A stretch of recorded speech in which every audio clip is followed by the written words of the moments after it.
Hello friends, இன்றைக்கி நம்ம சேனலில் பார்க்குறதுங்க பர்கர் பன். இல்லை நம்ம டீலெலாம் தொட்டு சாப்பிட்ற மாதிரி கூட அந்த பன்னை யூஸ் பண்ணிக்கலாங்க. இது வந்து நம்ம கோதுமை மாவு தான் செஞ்சுருக்கோம். மைதா, முட்டை, எண்ணெய் இதெல்லாம் போடலைங்க. ரொம்ப நல்லா சாஃப்டாக டேஸ்டியாக இருந்தது. இது அப்படியேவும் சாப்பிட்லாம், நம்ம பர்கர் பன் மாதிரியும் யூஸ் பண்ணிக்கலாங்க. தேவையான பொருட்கள் பார்த்துடலாம். இப்போ நான் வந்து கோதுமை மாவு, இப்போ இது வந்து ஒரு பங்குன்னா அரை பங்கு பாலுங்கிறதாங்க கணக்கு. நான் வந்து இப்போ அரை கப்பு தான் கோதுமை மாவு எடுத்திருக்கேன். அதுக்கு 1/4 கப் பால் எடுத்திருக்கேன். அதுக்கு வந்து 1 டீஸ்பூன் வந்து சர்க்கரை. இது வந்து ஈஸ்ட்டுங்கிறது வந்து ட்ரை ஈஸ்ட்டு. தனியாக கடைகளில் உங்களுக்கு சின்ன பாக்ஸ்லேயே வருதுங்க. ஒரு பேக்கெட் வந்து ஒரு 40-45 ரூபா வரைக்கும் விற்கிறாங்க. இது வந்து உங்களுக்கு நான் இப்போ எடுத்துருக்கிற அளவு வந்து 3/4 டீஸ்பூனுக்கு கொஞ்சோண்டு குறைச்சிருக்கேன், அவ்வளோதாங்க. இப்போ நம்ம எடுத்துருக்கிற அளவு ரொம்ப கம்மி, 2 பன் தான் செய்யலாம், அந்த அளவு தான் நான் எடுத்திருக்கேன். இப்போ இதுக்கு வந்து காய்ச்சி ஆறின பால், ரொம்ப ஆறிடக்கூடாதுங்க. கை வச்சோம்னா லைட்டாக அந்த வெதுப்பான ஒரு சூடு இருக்கணும் அந்த பாலில். அப்போ தான் உங்களுக்கு அந்த சர்க்கரை எதுக்கு போடுறோன்னா, அந்த ஈஸ்ட் அப்போ தான் நல்லா ஆக்டிவேட் ஆகும். இது வந்து இன்ஸ்டண்ட்டாக ஆக்டிவேட் ஆகிற ட்ரை ஈஸ்ட்டுங்க. இது நீங்கள் ஒரு பாக்ஸ் வச்சுக்கிட்டிங்கன்னா வாங்கி நம்ம ஃப்ரிட்ஜில் நல்லா ஸ்டோர் பண்ணி வச்சுக்கலாங்க. நல்லா பாக்ஸில் போட்டு எக்ஸ்பைரி டேட் மட்டும் பார்த்து வச்சுக்கோங்க. அதுக்கேற்ற மாதிரி நம்ம அதுக்குள்ளே யூஸ் பண்ணிடலாம். இது நீங்கள் ஒரு தடவை வாங்கி வச்சுக்கிட்டிங்கன்னா நல்லா உங்களுக்கு நிறையா தடவை நம்ம இந்த மாதிரி பன்ஸு, ப்ரெட்டு எல்லாமே செய்கிறதுக்கு யூஸ்ஃபுல்லாக இருக்குங்க. ஃபுல் காசு கூட நம்ம செஞ்சுக்க முடியும். இப்போ நம்ம அதை மிக்ஸ் பண்ணி ஒரு 10 நிமிஷம் அப்படியே மூடி போட்டு வச்சுருங்க. பாலில் ஊற போட்டதை, சர்க்கரையும் ஈஸ்ட்டையும். அப்போ தான் அது வந்து நல்லா பொங்கி வருங்க. இப்போ நான் ஒரு பிஞ்சு வந்து உப்பு சேர்த்துக்கிறேன். இங்கே பாருங்கள், நல்லா நுரைச்சிக்கிட்டு பொங்கி வந்திருக்கும். லைட்டாக ஒரு மாதிரி புளிச்ச ஸ்மெல் மாதிரி வரும் நமக்கு அது ஓப்பன் பண்ணோன்னே. அப்போ அது நல்லா ஆக்டிவேட் ஆகிடுச்சுன்னு அர்த்தங்க.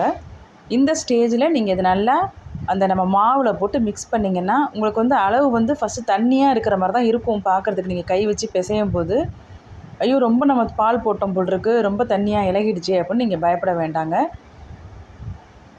கொஞ்சம் நேரம் ஆக ஆக இது நம்ம இப்போ 1 மணி நேரம் ஊற வைக்க போகிறோம். பேக்கிங் டைம் உங்களுக்கு 15 நிமிஷம் தாங்க. இப்போ இது வந்து நம்ம ஹெல்த்தியராக இருக்கணும் அப்படிங்கிறதுக்காக தான் நம்ம வந்து கோதுமை மாவு யூஸ் பண்ணியிருக்கோம். அதனால் உங்களுக்கு அந்த கலர் வந்து மேலே வந்து நல்ல ஒரு ப்ரௌன் கலர் வந்து ஃபார்ம் ஆகாதுங்க. நீங்கள் அது ஃபார்ம் ஆகலைன்னு நினச்சி ரொம்ப நேரம் விட்டிங்கன்னா உங்களுக்கு வந்து ரொம்ப கீரைலாம் ஒரு மாதிரி தீஞ்சு போன மாதிரி ஆகிடும். இப்போ பாருங்கள், நான் 1 மணி நேரம் கழித்து எடுத்து அதை நல்லா ஒரு முறை நல்லா நெய் கொஞ்சோண்டு ஒரு அரை டீஸ்பூன் அளவுக்கு நெய் போட்டிங்கனாலே போதுமான அளவு. கையில் ஒட்டாமல் இருக்கிறதுக்கு தான் அதை போட்டுக்கிறோம் நம்ம. நல்லா இந்த மாதிரி கையினால் நல்லா பிசைஞ்சு கொடுத்துருங்க. நல்லா ஒரு நிமிஷம் வரைக்கும் பிசைஞ்சுக்குங்க. 1 மணி நேரம் கழிச்சதுக்கப்புறம் சொல்கிறேன். இப்போ நான் இதை 2ஆக கட் பண்ணி எடுத்துக்க போகிறேங்க. ஏன்னா 2 பன் தான் செய்ய போகிறோம் இந்த அளவில். இப்போல்லாம் நிறைய பேர் வந்து ஹெல்த் கான்ஷியஸ்ங்கிறதுனால மைதாவில் யூஸ் பண்ண பன் வாங்கி சாப்பிட பயப்படுறோம். அப்படி இருக்கும்போது இது நம்ம வீட்டிலேயே கண் பார்க்க நம்மளே செஞ்சிடலாம். குழந்தைகளுக்கும் பன்னா ரொம்ப பிடிக்குது. அதனால் நம்ம வந்து இந்த மாதிரி செஞ்சு கொடுத்தோம்னா நமக்கும் ஒரு சந்தோஷமாக இருக்கும். இது வந்து ஒரே ஒரு இதில் டிஸ்அட்வான்டேஜ் பார்த்தீங்கன்னாக்கா, உங்களுக்கு அந்த கலர் வந்து கிடைக்க மாட்டேங்குதுங்க. அதுக்கெல்லாம் வந்து அவங்க முட்டை மேலே தடவுவாங்க. முட்டையை வந்து லைட்டாக ஒரு ப்ரஷ் மாதிரி வச்சுட்டு தடவுனோம்னாக்கா தான் உங்களுக்கு அந்த கலர் கிடைக்குது. நல்லா ஒரு மாதிரி ப்ரௌன் கலரு. இதில் நான் வந்து லைட்டாக பால் மட்டும் தடவி பார்த்தேங்க. ஆனால் அவங்களுக்கு அந்த கலர் கிடைக்கவே இல்லை. ஆனால் கீழே ரொம்ப தீஞ்சு போயிடும். ரொம்ப டைம் விட்டுறாதீங்க. 15 நிமிஷம் போதுமான அளவு. உங்களுக்கு டவுட் இருந்துச்சுன்னா ஒரு சின்ன இந்த டூத்பிக் வச்சு நீங்கள் நடுவில் குத்தி கூட பார்த்துக்கலாம் 15 நிமிஷம் ஆனதுக்கப்புறம். பாருங்கள், நான் இந்த மாதிரி ஒரு கடாயிலே செய்ய போகிறேன். நல்லா இரும்பு கடாய், நல்லா கனமானதாக இருக்குங்களா, அதை எடுத்திருக்கேன்.